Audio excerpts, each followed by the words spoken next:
السلام عليكم ورحمة الله وبركاته. إن الحمد لله وحده والصلاة والسلام على من لا نبي بعده أما بعد فأعوذ بالله من الشيطان الرجيم بسم الله الرحمن الرحيم. قال الله تعالى في القرآن المجيد. اللہ سبحانہ وتعالی قرآن مجید میں 28واں پارہ سورۃ التغابن سورہ نمبر 60 پر 4 آیت نمبر 14 میں فرماتا ہے یا ایھا الذین آمنوا ان من ازواجکم واولادکم عدوا لکم فاحذروهم وان تعفوا وتصفحوا وتغفروا فان اللہ غفور رحیم. اے ایمان والو، تمہاری بعض بیویاں اور بعض بچے تمہارے دشمن ہیں، بس ان سے ہوشیار رہنا، اور اگر تم معاف کر دو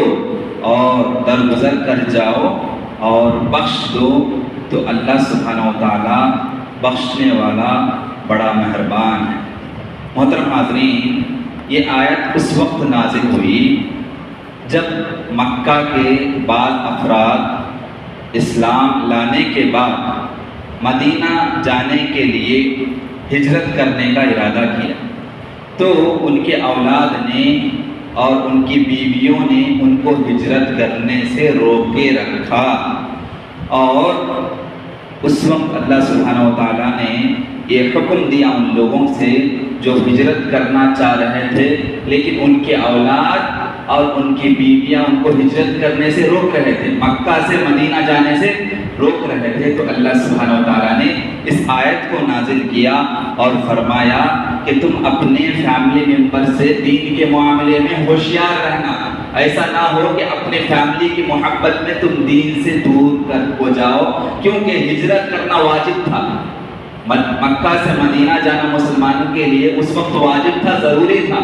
چاہے جو بھی مسلمان ہو، اس وقت جو ہے حکم نازل ہوا تھا کہ تم مکہ چھوڑ کے مدینہ چلے جاؤ. یہ حکم واجب تھا اس وقت، لیکن جن کی بیویاں یا جن کے بچے مسلمانوں کو روک رہے تھے کہ مدینہ جانے کی ضرورت نہیں ہے، اور بعض مسلمان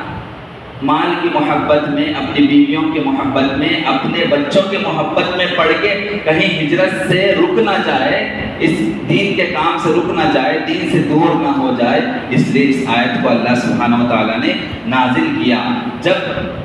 بعض حضرات جب ان کی بیویاں، ان کے بچے کی محبت ان کو مدینے سے ہجرت کرنے سے روکے رکھا، یا ان کی بیویاں یا ان کے اولاد نے ان کو ہجرت کرنے میں بہت دیر کر دی، یعنی انہوں نے جب کرنا تھا نبی کریم صلی اللہ علیہ وسلم کے ساتھ جانا تھا، یا جب ان کو مہلت ملی تھی اس وقت جانے سے دور رہ گئے، بعد میں جا کے ہجرت کی تو ان کو غصہ آیا. ان کو جو مسلمان بعد میں جا کے ہجرت کیے، ہجرت کرنے میں لیٹ ہو گئے، تو ان کو اپنے اولاد پہ اور اپنے بیویوں پہ غصہ آیا کہ انہوں نے مجھے دین کے کام سے روک دیا ہے. تو اللہ سبحانہ و تعالیٰ فرماتا ہے اس غصے کو پی لو، اس غصے کو ہضم کر لو اور ان لوگوں کو معاف کر دو، اپنے بیویوں کو معاف کر دو اور اپنے بچوں کو معاف کر دو، اس لیے کہ تم بھی اللہ تعالیٰ سے توقع رکھتے ہو کہ تم جب گناہ کا کام کرتے ہو، برائی کا کام کرتے ہو، تو جس طریقے سے امید رکھتے ہو کہ اللہ تعالیٰ مجھے معاف فرما دے، تم بھی اپنے بچوں کو، اپنے بیویوں کو، تمہیں اتنے دن دین سے دور رکھا، دین کی باتوں سے دور رکھا، ہجرت سے دور رکھا، تو غصے میں آنے کی ضرورت نہیں، ان کو معاف کر دو، درگزر کر دو. اللہ سبحانہ و تعالیٰ بھی بخشنے والا، معاف فرمانے والا ہے. تو پتہ چلا کہ جو اولاد، جو بیوی ہمیں نیک کام سے روکتے ہیں وہ لوگ ہمارے دشمن ہیں. جو بھی نیک کام ہو، اگر بیچ میں رکاوٹ ہمارے اولاد بن رہے ہیں یا ہماری بیوی بن رہی ہے تو سمجھ لو وہ اولاد اور وہ بیوی میری دین کی دشمن ہے، دین کے کام سے مجھے روک رہی ہے. بیوی اور اولاد کی محبت میں انسان کبھی کبھی دین سے دور بھی ہو جاتا ہے، انسان کبھی کبھی دین سے دور بھی ہو جاتا ہے. اسی لیے اللہ سبحانہ وتعالیٰ فرماتا ہے کہ عدو لکم فاحذروہ، وہ اولاد، وہ بیویاں جو تمہیں دین کی باتوں سے دور رکھتی ہیں، یا تم دین کے معاملے میں سست ہو جاتے ہو، غفلت کا شکار ہو جاتے ہو اپنے اولاد کی محبت میں پڑھ کر، اپنے بیویوں کی محبت میں پڑھ کر، تو سمجھو یہ تمہارے اولاد، تمہارے بیویاں دین کے معاملے میں تمہاری دشمن ہے۔ کیوں؟ یہ دینداری، یہ نیک اعمالی ہمیں آخرت میں کام آنے والی ہیں۔ اگرچہ یہی دینداری سے ہمارے بچے، ہماری بیویاں ہمیں روک رہی ہیں، تو سمجھ لو یہ ہمارے دشمن ہیں۔ ہمارے معاشرے میں ہم دیکھتے ہیں جب ہم کچھ دین کا کام کرنا چاہتے ہیں، میں صدقہ و خیرات کرنا چاہتا ہوں، بعض بیویاں، نادان بیویاں فوراً کہہ دیتی ہیں کیا ضرورت ہے،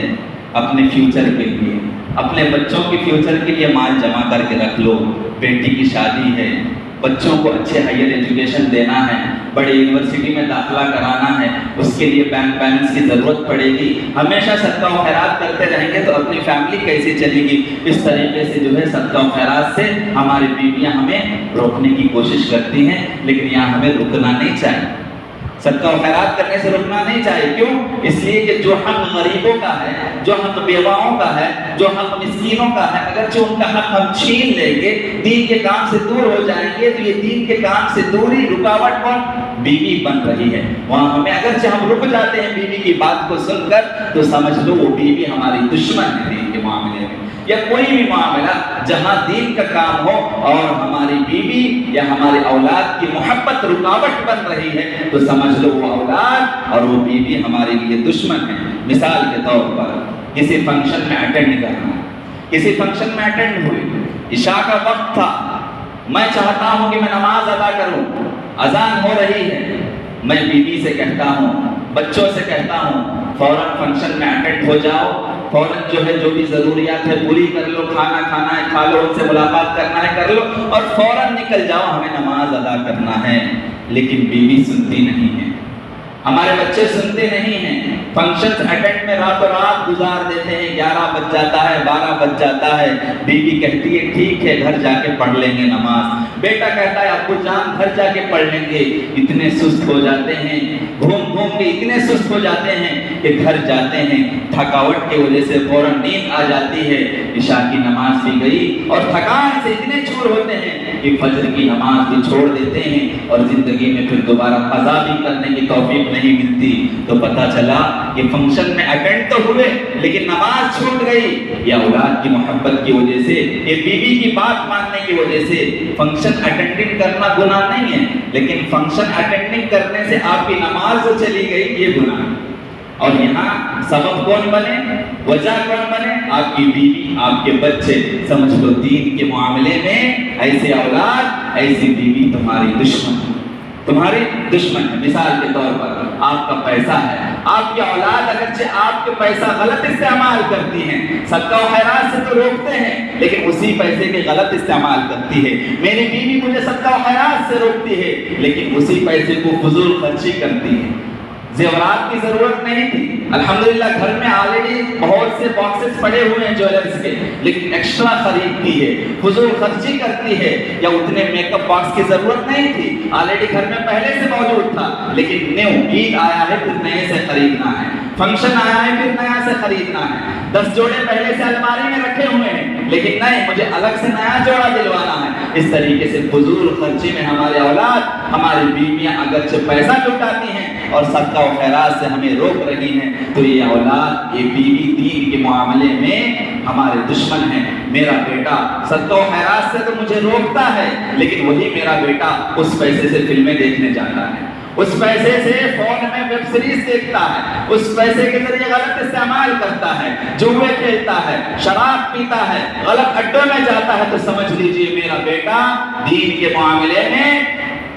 میرا دشمن ہے۔ ضرورت اس بات کی ہے کہ جہاں بھی دین کا معاملہ ہو، میری بیوی یا میری بیٹی یا میرا بیٹا مجھے دین کے معاملے سے روکتے ہو، یا میرے پیسے کا غلط استعمال ہوتا ہو، یا میری جو بھی چیز ہے اس کا غلط استعمال میری بیوی بچے کر رہے ہیں، اور ان کی محبت میں میں ان کو دین کی برائی سے روکتا نہیں ہوں، برائی کے کام سے روکتا نہیں ہوں، تو میں تو ظالم ہوں، اور ساتھ ساتھ میں ان کی محبت میں گناہ کا کام کر رہا ہوں۔ یہ اولاد یہ بیوی میرے لیے دشمن ہے. ضرورت اس بات کی ہے کہ اگرچہ ایسے کام کر بھی دے بیوی, آپ کو غصہ آ جائے, بیٹے کے کوئی کام ہو دین سے روکنے کا, آپ کو غصہ آ جائے, ان کو معاف فرما دے, لیکن وہ دین کا کام ضرور کرے.